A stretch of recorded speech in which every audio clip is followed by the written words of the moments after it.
What's going on, guys, and welcome back to this episode of Split Screen D&D, the place where we're attacking all things Dungeons & Dragons from both sides of the screen. My name's Tom Quinn, resident Dungeon Master here at Modern Myth. And I'm Josh Winans, resident player character here at Modern Myth. Hey, say, Tom, I don't know if you're keeping up with the D&D news, but did you know A little bit. that there's a crisis going on right now? A DM crisis. Well, actually, but I guess there's like a shortage of DMs is kind of a big thing now. And we often spout, hey, if you're not getting along with your table, then maybe it's time to find another table. Well, maybe that advice isn't as good as we might think if there's a DM shortage. So maybe today we could talk about, hey, what can we do to alleviate this DM shortage crisis we find ourselves in? All right. Let's burrow into that. But before we do, all you people at home, keep right on crushing it with those likes, comments, subscriptions. Keep smashing that share and putting it out on social media. It really helps the channel grow. And if you guys want to support what we do here directly at Modern Myth, you can go to patreon.com/modmyth. Let's dive into this discussion, a DM crisis, a DM shortage. I mean, I think the obvious note here is supply and demand, baby. Supply and demand. Hey, you DMs out there? Players need us a hell of a lot more than we need them. It's time to charging money, baby. It's time to start charging money. It's time to start laying down the law. Right. It's time to start running the game however the hell you want and not considering your players at all. You want to play where the hell else are they going to go? Right. No, I think So I know the article, and this has actually been touched on. A number of people have kind of grabbed onto this topic, and I think have begun examining this idea. And I think, correct me if what you're seeing is different. The finger seems to be pointing that this is a symptom within the 5th edition ecosystem specifically. It's 5th edition is suffering a crisis of DMs. Which, maybe if you play OSR, maybe some Pathfinders, let us know if it's happening there too as well. But yeah. I guess I would open up by saying I do know that, like I said, I think many people have started to touch on this topic because it's an important one. Probably one of the most notable ones that I have seen was by Questing Beast, and some of the data that he pulled, which he basically generated several polls on social media. Hey, if you want us to be able to start doing some polls, make sure you hit the subscribe button so we can get to 500. We're getting so close. So awesome. Unlocking that community options and being able to engage even more with you guys. That'd be so awesome. Anyway, but so these polls that he put out basically were exactly that. They were it was an examination of how many people do you know in the hobby who actively DM, and the numbers were a pretty stark difference between the OSR space and the 5th edition space. And I think that the very first thing I started crunching on with that is kind of the what. Like, what would it be about the 5th edition ethos, the 5th edition ecosystem that might be generating this? And I think I've definitely got some of my own ideas. I'm really curious right out of the gate. And so for the time being, I think we can branch out from here, but for the time being, let's stay in the 5th edition space because that seems to be where this is nucleating. As a player and kind of on behalf of other players and thinking about the player base for 5th edition, do you think that there is something that exists within the 5th edition player base that maybe doesn't exist elsewhere that might be challenging DMs in some way? 100%. Well, because 5e is such a narrative story-based game that puts so much pressure on the DM to deliver a movie to their players. And that's I mean, we talked about in the Matt Mercer effect. That's like, there are people who are amazing at it. I'll hold you up there. Thank you, sir. Yeah, well, thank you for being awesome. But that's a lot of pressure for a person who, especially if you're just like maybe just wanting to get into it, and hey, it's your first time running a game, and everyone is just, all right, DM, bring me into your world and answer every one of my questions. You must be 100% consistent, and you have to know every single rule. And there's how many books now, and you have to know all of them off the top of your head. I mean, it's just ridiculous. Well, and I might take that a step further for the 5th edition space to say that I think there are some fundamental design principles with 5th edition, and I think that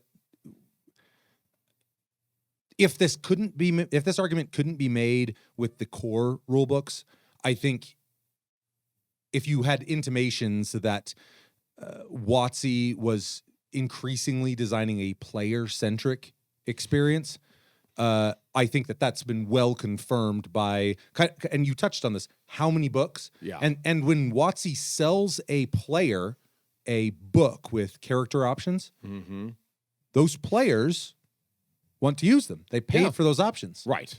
And so WotC is kind of, to some extent, peddling content out that is player-side content that puts a DM in a position where if it's content that either doesn't work narratively or thematically, if it's content that is unbalanced, if it's content that now the onus is on the DM to say no.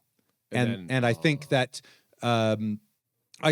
increasingly being told no by your DM in the 5th edition ecosystem. You told me no? I tell you guys no all the time. I know. Fuck you guys. But no, but I really do think that especially with 5th edition being a lot of people's entry point into the hobby, that the system is fundamentally designed to say, hey, players, do you want to do virtually unlimited book worth of cool things? Yeah.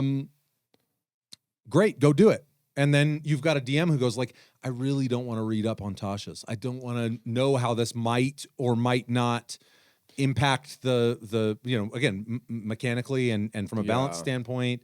There's I guess you're kind of trusting WotC to do their balancing, that you're not going to release a broken class besides Ranger, and then that's in the negative. Sorry, Ranger.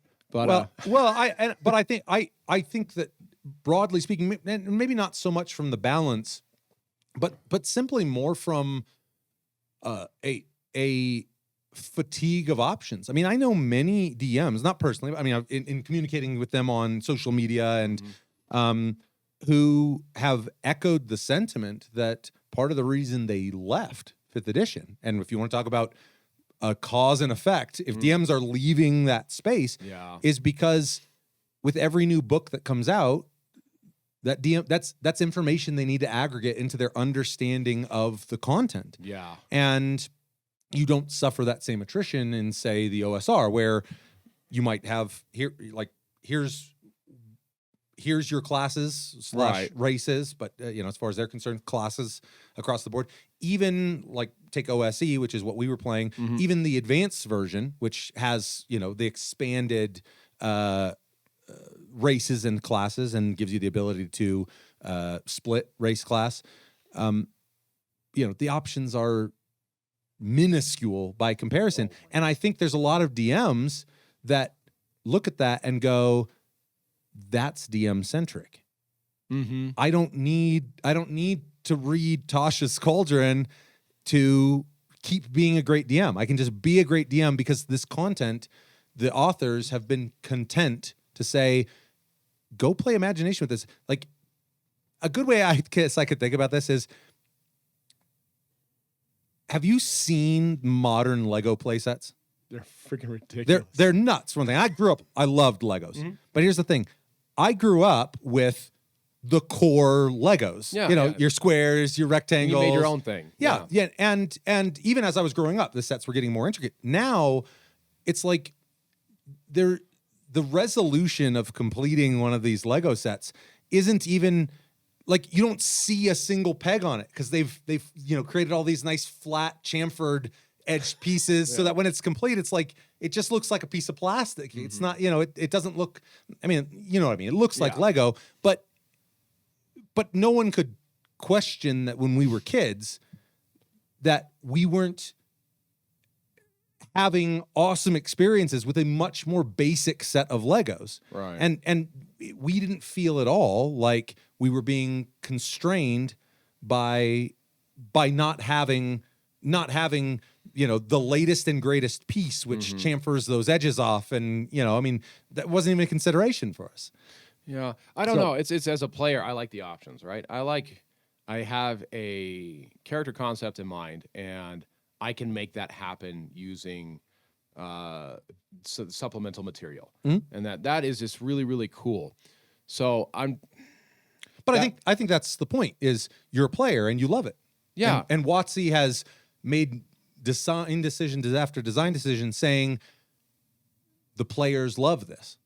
and it, Their issue is that DMs spend 90% of the money, despite Yeah. being 1/5, 6th, 7th, you know. Right. And so in that regard, I don't blame players for buying that next Yeah. book, but the nature of that book's existence is putting increased pressure on a DM to maintain their currency, maintain Right. their supplemental modernity. So I can buy in on this. So I understand where you're coming from. What do you do about it? Because I mean, if you read the wins, one D&D is amping it up even more. I think so. I think part of their strategy, I don't even have to think it. I think they've so much as said they need to capture player dollars because DMs are doing all the spending. Okay. And they clearly are making some moves to try and scaffold up a system to bite do my that. tongue really hard right now. I'll hit one D&D. But it's a deal where I mean the thing is I think the answer to your question is if a DM gets fed up enough with it, is to go somewhere else, to just go, I'm not running this anymore. Yeah. And the problem is kind of the same one that WotC's facing monetarily is the realization that if the DM is doing the majority of the spending, You need them. and the DM is departing to go to another system, I mean, it really is. I was being tongue in cheek early on, but it really is a supply and demand game. Yeah, and if people who would be players in earnest are being shoehorned into being DMs, nobody wins. Right. And that's not to say they might run a great game, but they don't want to be there. You know. Well, and that's so we've addressed the problem, and I hate to say it, is there a solution other than moving to a different system? Could you say like, okay, we're only running core? I think you can, but again, I think You're telling the players no, and they hate that. I think. Well, I imagine if for our campaign I had said we're only running core, or say I wanted to take that to let's take it to an extreme. Yeah. Where I said these are the 4 races that are allowed, and these are the 5 classes that are allowed. I know that would rub you the wrong way. Yeah, it would. And the thing is it doesn't bother me. And many of the gripes that people have about 5th edition tends to roll off my back. There's a lot of the things that I actually enjoy picking up some of WotC's slack. I actually, but I will say, yeah, and the race class thing, the options thing, for what 5th edition is, doesn't bother me out. I completely understand why people criticize, like, hey, having 40 plus races Yeah. actually isn't affording you all that much by way of, I mean, it seems great, but it's doing as much harm as good. And I think this is what we're. But I mean that I don't know. Maybe this is a good question. You say it doesn't bother you. Well, why doesn't it? I mean, Well, I think given the tone and tenor of the campaign that we're running, it will tolerate most anything that 5th edition is currently shenanigansing into the world. Right. Now, let's say next campaign I came to you guys and I said, "Hey guys, I really want to run a Western Dope. Europe dope.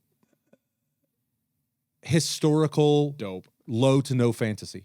I'd actually get a kick. Well, because Well, that means all your casting classes gone. Yeah. I've eliminated them. All of your basically non-human races gone. I mean, let's say we're running a recreation by world of yeah. and the thing is that don't know. if you're running purely high fantasy, you have a hard time, I think, griping about what WotC's doing because they're pumping high fantasy into it. But any DM who goes, "Hey guys, we've run 3 high fantasy campaigns. I'd love to run a really low fantasy, or I'd love to run a gritty noir investigation." But anything that you're saying that isn't high fantasy is effectively, these are the ways in which I want to restrict what WotC is handing you. Which I don't think is because we are big homebrew guys. Like we love homebrew. All you're basically saying is homebrewing. Like I like high fantasy. I love high fantasy. Don't get me wrong. But if that's all we did, and granted, that's kind of all our campaign is right now. But I'm not gonna lie. Like, if you're saying next time, like, hey, we're gonna dial down on some stuff, like that's cool. We did high fantasy. I'm down to try other things. But I think the issue is as a DM, if you bring that to your players, Yeah. and they go, now you go, Well, shoot. well, you have to choose. I'm not, like, to some extent, I think the DM is not wrong to go, I'm not here to be a dancing monkey for you. No, 100%. And I'm telling you that we just ran everything. Yeah. Now we're not going to. And if you're not on board with that, your options are tell them, like, sayonara. Yeah. We'll find some other players. But part of it too is that's what 5th edition is. And so the second that you start wanting to push that too far, Yeah. people aren't wrong to say that there are better systems for achieving certain thematic notes Okay. than Yeah. 5th edition. I mean, like, 5th edition does high fantasy. It does it really well, I think. Yeah. But Yeah. if the second you want to start departing from that, and to some extent, I think that because I've gotten so much feedback from other DMs of, I was running 5th edition, I was feeling burned out. I went and started running this other game, and I'm never going back. And it's that I think there's a lot of 5th edition DMs who have never, just like players, who've never run anything else. And I think some of what WotC might be experiencing, 5th edition might be experiencing, is the fact that tabletop RPGs are probably at an all-time high. Yep. They're like, It's and weird to certainly say. part of that is to be cap-tipped to 5th edition. It brought a lot of people into the space. Yep. But I think the OSR has been a massively growing space. It may have even been, like, I haven't seen it graphed, but I know that its growth has been monumental. And presumably, to some extent, many of the people in the OSR came from 5th edition. Right. And if it can be said objectively, and I think at least an argument can be made that there are other systems that are friendlier to DMs than 5th edition. Well, I think we're. So I guess the do we want to try and figure out how to make this 5e more DM friendly, or do you want to start, like, being like, hey, why don't you explore other systems? Well, Is this a or both? even if you love 5th edition, I would say explore other systems. That's what I was going to say. It's yeah. like, and we don't, because we're in the middle of a, how many years have we been playing this Yeah, campaign? I mean, we're a really long form campaign. Yeah. But I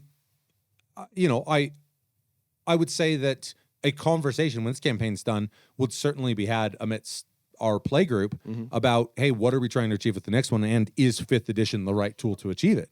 Yeah. Like, that should be, as far as I'm concerned, the conversation anytime you're starting a campaign. Right. Like, if I go, like, yeah, I'm thinking about running like this real survival horror, science fiction, maybe like kind of a cosmic horror vibe. It's like none of that. 5th edition doesn't do any of that well. Like why would you try to shoehorn that in? Yeah, why if to 5th edition's hammer, that is not a nail. That's Right. That's a screw, and you need a screwdriver to run that. Right. So, I would always be encouraging people to explore Explore those outside systems. of the 5th edition ecosystem. In terms of salvaging, I really do think that probably at least some, if not some substantial portion of the manifestation of DMs not being particularly forthcoming in 5th edition, I think probably boils down to some key responsibilities that I don't even know that I want to say the system itself has offloaded onto the DM. I think this really is a 5th edition culture thing more than a system thing. But like one of the big ones, and again, I'm regurgitating a lot of what I've talked with other DMs about because I'm still in the 5th edition space. If something was rubbing me the wrong way, I wouldn't be. But I've talked with I've talked with many who have departed the space, and have given me their account for why. And one of them that really stuck with me was a DM who was running the game, and a player got killed by a very difficult encounter, As it happens, yeah. or maybe even multiple players. Okay. And an argument ensued in which fundamentally the synopsis of their tables roundup was that by nature of that DM not scaling the encounters appropriately, It's his fault. he was, not only was it his fault, he was an antagonistic DM for not saving them. And when you talk about a responsibility being offloaded to the DM, if at any point, and we touched on this in the player death episode, if at any point the majority of a player base's culture believes that it's the DM's responsibility to see your character through to the end of a story, Right. that, as far as I'm concerned, that's a ticket out. If that was an expectation at our table, I would be done. Yeah. Well, and it's because even the best played plans, the best laid plans, like could be executed extremely poor. Like you may still die. Yeah. Like even if everything that is D&D. That's quite honestly, that's one of the more realistic aspects of D&D. Like there are things you cannot account for that might happen, and I don't know. Why as a player are you sitting down at the table? Is your objective to sit down at the table is for your character to be the best hero and conquer every dragon and just be a god amongst men? Or are you sitting down to tell a story? Are you fleshing out a character? Are you embracing the world? Because if you're doing the latter, then I think death is not out. Well, death is an inevitability unless you're like an immortal character. But I mean, it's a more than likely chance.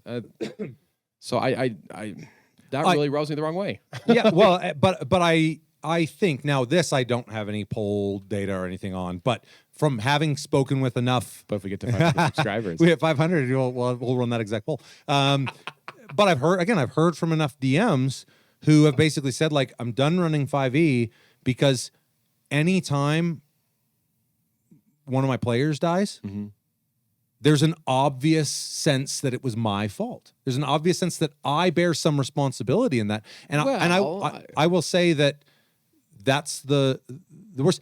I'll put it this way. If I create an encounter, a room, where you walk in and a ancient red dragon is standing there, and even at your current level, it'd be a tough encounter, if not, But let's say to really drive the point home, let's say you're a level 3 character. Okay. I could even create that as a fundamentally hostile encounter. Now, short of me giving you no means of fleeing that encounter, Yeah.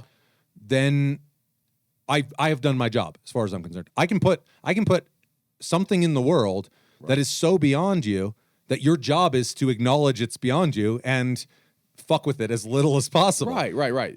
And Like Bilbo did not purposely stab Smaug when he came upon, he's like tried to worm his way out of it. Right. And I think all of the tension that would Did I say exist. Frodo? No, you said Bilbo. Oh, thank God. I think. Anyways, I knew what you meant. Anyways, if he didn't, roast this motherfucker. Roast me, man. No, but the thing is when you think about that scene, all of the tension in that scene exists because it's insurmountable. Yeah, there's no way Bilbo. So if he fails, Death. he's done. Even if he succeeds, like he gets roasted on the way out. He gets his little bum roasted, man. But I think that scene is a perfect example of if you were crafting that story in the world of Dungeons and Dragons, what you'd be putting in front of your players is, here is a sleeping death sentence. You need something in that treasure pile. Go. What are you going to do? Yeah. And it becomes a different game. Well, it's definitely a different game, but I think echoing what many a no longer 5th edition DM has communicated to me, the player that walks up and kicks the dragon in the nose, I'm a barbarian, and that's what I would do. and then TPK or multiple players dead or whatever, every head turns to the DM like we're level 3. Why is there a dragon there? And you go, why'd you kick it in the nose? Like that's as much the game as anything else. Well, so it's sounding more like this problem is more, and I say this with anger in my heart, that it's a player side more. Like we're set up to fail from WotC with all its rules, kind of a thing, that we are told that we can be anything we want. So we get so attached to these characters that we just want to see this amazing character we have in our mind reach level 20. And then because we're told this by the company, if I'm understanding kind of what you're saying, that when we run into that, hey, by the way, no, this is a obviously it's a very fantasy world, but we share physics with it. And then there are things that happen to you. If you're on fire, you will die.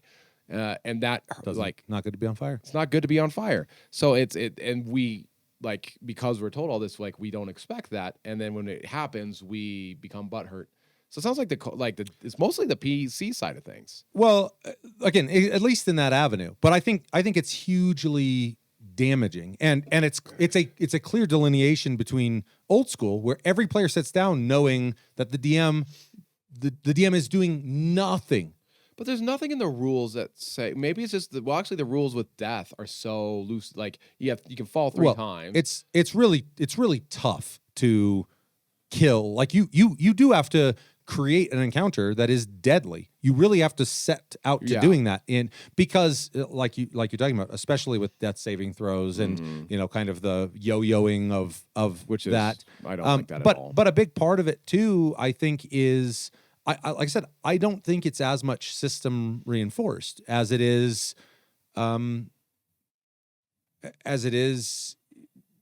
say, more broadly reinforced by video game culture, more broadly reinforced by, I mean, undoubtedly the 5th edition player base is, if you were to average whatever the average age of a 5th edition player is relative to the average age of an OSR player, old. I don't know what it is, but I would guess that there is a difference. And I would guess that you have a younger audience entering the 5th edition space that have more expectations developed by video games, developed by, video games is an easy one to point a finger at because there is no Skyrim, finality in, unless you're running like an Iron Man, Darkest Dungeon or XCOM or what have you. Oh God! And sorry, I just had PTSD. Don't mention XCOM and Iron Man. the real beauty is I think that's what's so special about a game like that is you don't see a game that says you can lose, and when you lose, it's done. That's it. That doesn't happen that often. Well, because when we were playing games, that was what happened. You ran out of lives, and you have to start all over again. But I think modern video game culture is save, checkpoint, and these reload. darn kids don't know how good they have it. We had to walk both ways uphill with the controller. So, I think that certainly plays into it in terms of I was thinking about this a lot and really trying to think like what can be done. And like I said, I think if it was fundamentally systemic, you could point at something and say this, like, for instance, we were just talking about how difficult it might be to kill a PC. And I don't think it's ever a DM's goal to kill a PC. We all know it is, though. Well, next question. No, but I think if I sit down to design an encounter that I know is going to be deadly, I don't design it such that all the walls close down around you and you have no option but to fight this and you can't win. Right. That's a bad encounter. Well, that's we've often talked about the trust that has to exist between PC and DM. That if ever we're playing and I see myself in what seems like an inescapable thing, I know it's just because I haven't figured it out yet. And I think that's a great attitude. And again, that as a derivative of trust is this seems hopeless. It means I have not figured it out yet. Which is also what heroes, like the really brave, the people that you hear about and that tell stories about, they're the people who were in those hopeless situations where everything was stacked against them and they found that way to get around it. Yeah. Those are the stories we remember. Yeah. Well, and I think so.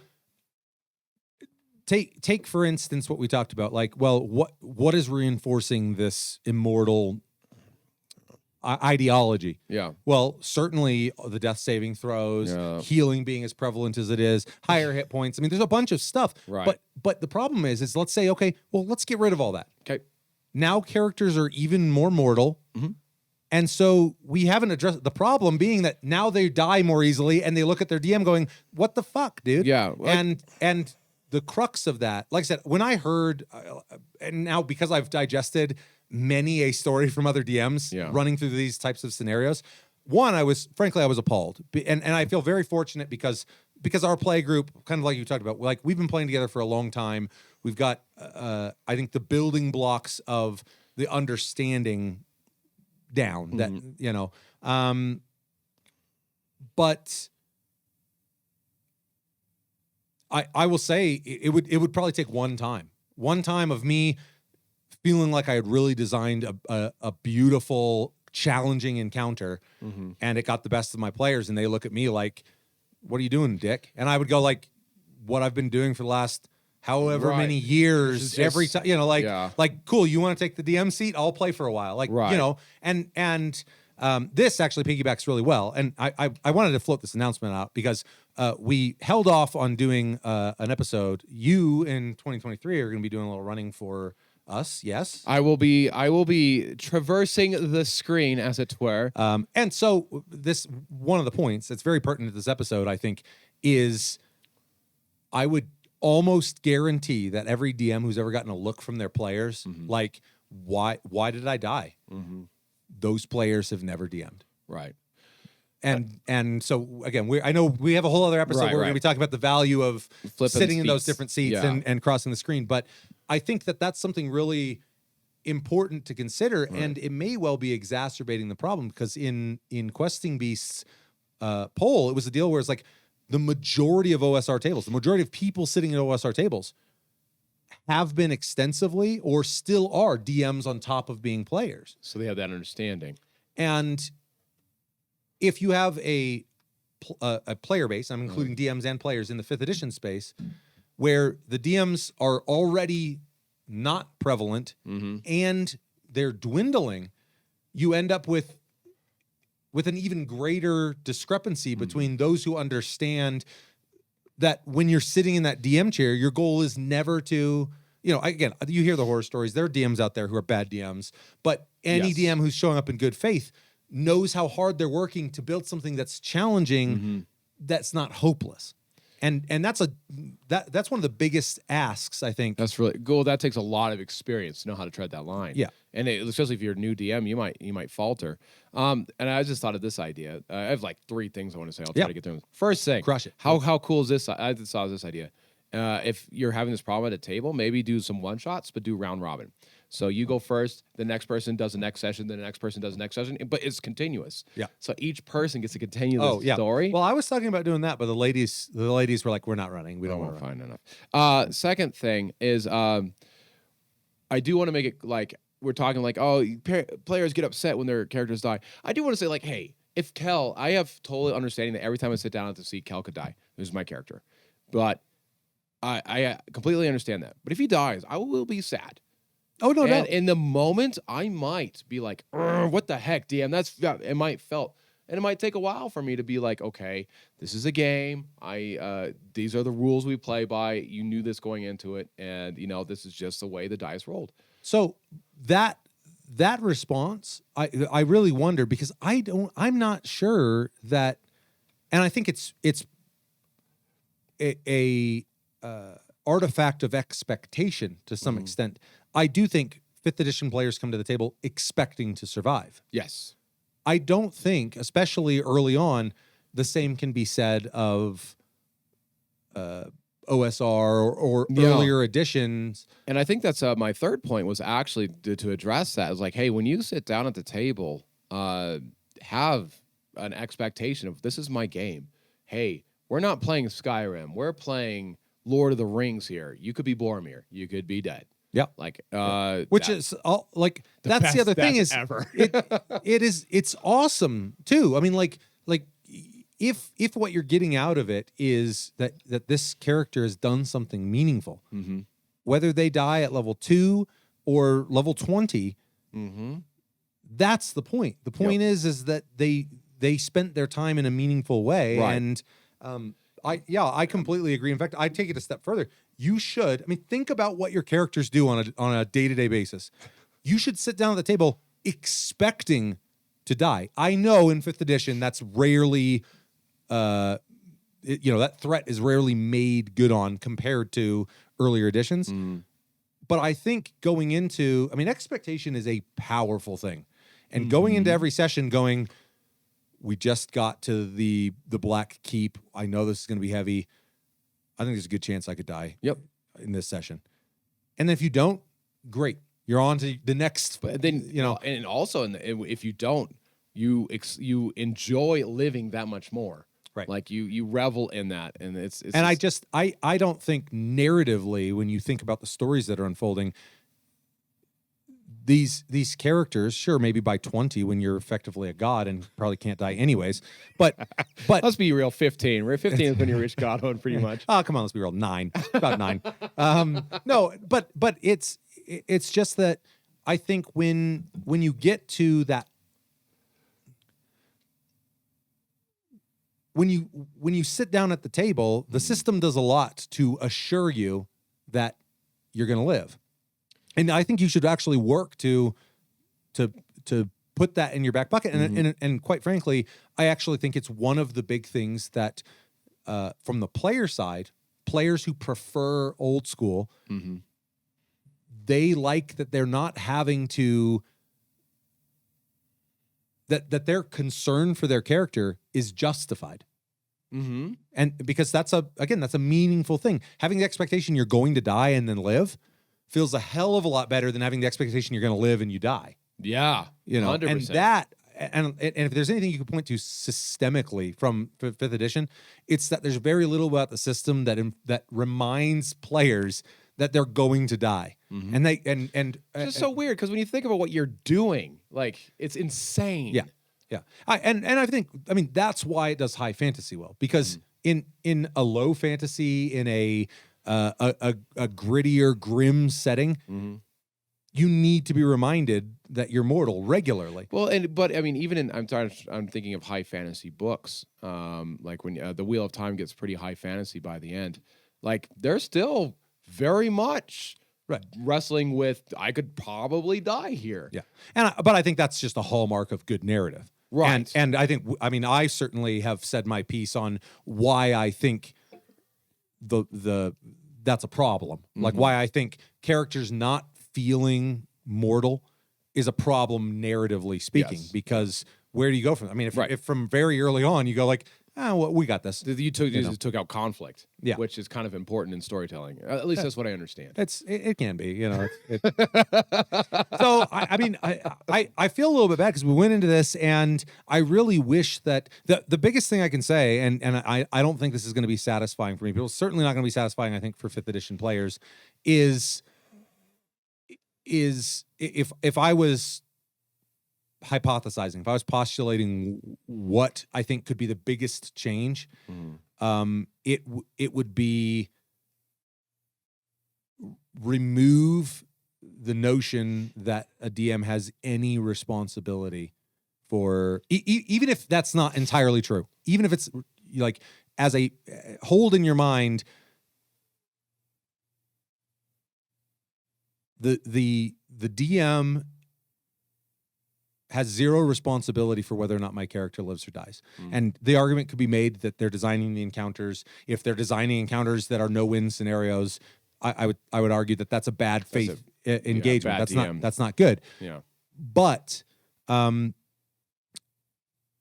think every DM who's out there has decided, I'm gonna add a little spice in this area. I'm gonna put something really dangerous. And then watch in horror as their players go, well, this is 5th edition, we could take it. And you go, I don't know that you're playing the game right now, guys. And I think what that communicates to the DM is, The DM is responsible for not putting me in a situation where I can't kick the shit out of everything. And that is telling the DM, I'm holding you accountable because I just kicked the dragon in the nose. Like, why else would you do it? Yeah. I mean, it's almost like you're playing chicken with the DM and going, I dare you. What are you going to do, bud? Yeah. And I think for That's the DM, horrible. Your answer is like breath weapon. Yeah. Everyone go ahead and make a death save throw. I hope one of you rolls a 20 because the adventure's over. Yeah. And it should be. That's Yeah. the point. If you're that careless, if you're what I would consider as a narrative or thematic spitting in the face Yes. of your DM who just presented you with an ancient red dragon, you are not giving the world and subsequently the DM the respect that encounter I like is due. that. Yeah. I like that. It might be a respect thing. Well, I think to some extent it is. Yeah. And like I said, I I like think that it reads as very disrespectful to get that gawk of like, why am I dead? Right. It's like because you were a jackass back there. Like, Right. Oh What my do you God. mean? Why am I dead? Like, I don't know. Yeah. I guess it's just why you play the game. But no, this is not what I was expecting going into this conversation at all. But I totally agree that I hate using the word culture, but the culture. I think that's the closest I know. encapsulation that hate I that could word. But the culture of 5e right now, obviously something needs to change. If we're losing DM, like if DMs are like, not doing this anymore, something has to change. And it sounds like WotC is not going to be doing the change. So it needs to be table driven. That, hey, and players need to, like, again, why do you sit at the table? Is it to be the badass superhero, the Snake Plissken? Like, no, I fucking love Snake Plissken. Don't get me wrong. But you gotta escape from New York sometimes, baby. first one I saw was Escape from LA, which is significantly worse. But Neither one's particularly good. No, but, Escape but from he's New a York. fun. He's a fun character. He's a fun character. But if you, it's just because then you compare it to like Lord of the Rings, which is what D&D is basically like. They're trying to make a game out of Tolkien's work, where you have these sacrifices that are so beautiful, and why do when just so many moments of like, why is it so impactful that a hobbit's doing all these things, sneaking into Mordor? Because he is vastly underpowered, that he could face death at any moment and does, but somehow makes it through. That is such a better story than Snake Plissken. You know, Cam, I got a king here to kick ass and chew bubble gum. Yeah. And I'm all out of bubble gum. You know? Well, I think too that again, like if you were mapping that the Lord of the Rings story out, I mean, think about the party and think how many of the party members fall. Mhm. And imagine only one. Well, maybe of the real core party members. And I know like Boromir. Gandalf returns. Oh, he comes and, back like, as a badass. yeah. Like, I'm sorry. But in the moment, the person playing Gandalf, like if you can't look at that sequence playing out and be like, that's how you die, guys. God, You know? such a good, and Boromir same way. Yeah. But again, imagine this is a totally unique work of fiction that you're exploring Right. at your own table. And the guy or girl running Boromir and Gandalf No, I shouldn't die. I'm not playing this game anymore. turns to you and goes like I don't mean to use the voice. I'm sorry. 20 Orcai, really? Like, and you go like, yeah. I told you that you've been hunted for the last 4 sessions. Yeah. And you guys decided like, stop. Let's go gather firewood. So, I mean, it's one of these deals where it's like, it just, like I said, I read some of the accounts in talking with other DMs trying to prep for this conversation in horror. I've been, like I said, I've been very thankful that I've never had to endure that blam. But it really, I was reading them and just going like, so many DMs are communicating this experience to me. Well, then it feels like we're at the precipice, of 5e and going into the All Hail 1 D&D. Like, things need to change. I don't know what's going to happen, but you at your table have agency. You at your table, you should watch that episode if you haven't seen our agency episode. I do But like you the have agency autonomy at your table to say, hey, no, this we are running a game where we're focused on the story. We're not character driven. We're story driven, and that's an acceptable thing. It should be. Again, like imagine Harry Potter where he just whiffs through everything. That's boring. Right. Imagine Captain Kirk going through. Oh wait, that's what he does. That's what he does, guys. Oh, here we go. Here we go. Sorry. Here we go. No, yeah, I mean, like I said, I wish that I could point at something more concrete and say, like, if WotC did XYZ, this would shore it up. I think the sad truth is, like I said, I can certainly say that it wouldn't take probably more than about one of those engagements with my players to go like, and I'm going to run a system that doesn't tell my players that they're invincible. Like this, I really do think there's something symptomatic about that. But I mean, to me, the beauty is WotC and 5th edition is an absolute behemoth. I mean, they're in the TTRPG space, they're massive. Right. And to some extent, when I heard this, I went like, first and foremost, why might this be happening? What's transpiring in the 5th edition space? But honestly, one of the things that my mind almost immediately pivoted to is, well, where are they going? And how are those ecosystems doing? Because as we've harped on it a bunch, 5th edition wouldn't be half of what it is. No system would be half of what it is. Do what it's due. If you didn't have the cornerstones, the touchstones to reach out and go like, oh, I love the way this system handles sanity. I love the way this system handles resource management. I love the way this, whatever. Well, it that is. clock, what was that? What game was that Oh, from? Clocks from Blades in the Dark. Blades in the Dark. Another shout out to that. That was that was fun as hell. Do like clocks. So I guess the two big takeaways for me is, I can't blame a DM who like no one sent me a response DMs wise that where I read it and I went like, I feel like you're kind of unjustified in wanting to leave, and that was unfortunate. As I was reading it, I could completely empathize with their position and go, I probably would feel the same. I think the silver lining in that is that means that you've got other systems that are likely living in the shadow of the 5th edition, the behemoth that is 5th edition, that are seeing some boon due to the population move. And frankly, I don't think that's a bad thing. No, you're absolutely right. That is a good thing. And I don't want to, but there's something about 5e that I really enjoy. Maybe it's because I came from 4e into 5e. That has lots. I think that definitely has a lot to do with it. So that 5e is like it opened my eyes in many ways, and I have a soft spot for it, and I hate to see it not live up to its full potential. And that's what I see it doing right now. Well, it's one D&D now, baby. So you don't got to worry about that. Well, God. Well, these say they're listening to feedback, and it's coming out in 2024. But there's so many things that I'm like scratching my head about. But not going there, focusing on the subject at hand. Player takeaway. Your DM. I'm speaking to other player characters out there. Your DM is trying to deliver something to you. And now there are bad DMs. I'm not speaking about bad DMs or any of that stuff. I'm talking about the people who come to the table with good intentions. They're trying to create something with you. And you need to meet them halfway to create something.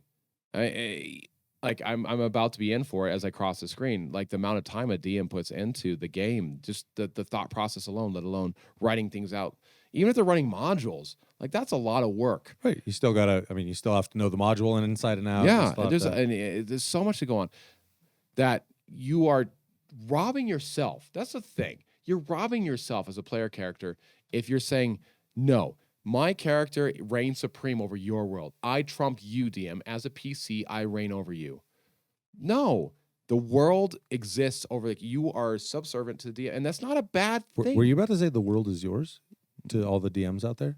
I will. I'm gonna give you guys a shot because I wrote all these fucking notes down and it's all bullshit because I had no idea we're going to go this direction. I didn't really either. That's But like hearing all these stories, like I feel really bad for these DMs who put their, like, I'm sure they put heart and soul in, and it's coming up dry, and it breaks my heart to a degree. So yeah, just PCs. Why do you play the game? Are you playing it to be Snake Plissken, or are you playing it to be Frodo? Like, you got to make that decision. I love Snake Plissken. That's a bad example. well, what I would love Serious Sam. to There we go. There's a video game. There you go. Friends. Serious Sam. what I would love to hear in the comments is I actually think that there's a good chance that some of our subscriber base can speak to this directly. I have a feeling that likely some of them are running 5th edition and are experiencing some of this, have left the 5th edition space, or like I said, I maybe I'm finding myself in the minority as someone who is running 5th edition and doesn't have many complaints as a DM goes. But I also, like I said, I have the insulative luxury of running with the same game group, and for as long as we have. I could certainly see some of this maybe cropping up if I was running more regularly for new or even random players that I don't know that well. So, no, I'm not going to go there, because we do run new players, but you lay such a you make it so clear in the intro that, hey, this is the world I run, and by the way, if you die, it's not a big deal. That's just part of the story. Yeah. I think I mean, whatever responsibility the DM holds exists probably in that space of creating realistic expectations for what's social contracts, baby. What's in it? Let's do it, baby.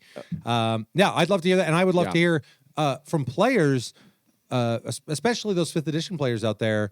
What are your thoughts? What is the DM's role or responsibility, period, at the table? But certainly, what is their role or responsibility relative to your life as a character, if any? Again, have you guys ever experienced what we're calling kind of this cultural element? Like I said, I've been hearing from so many DMs.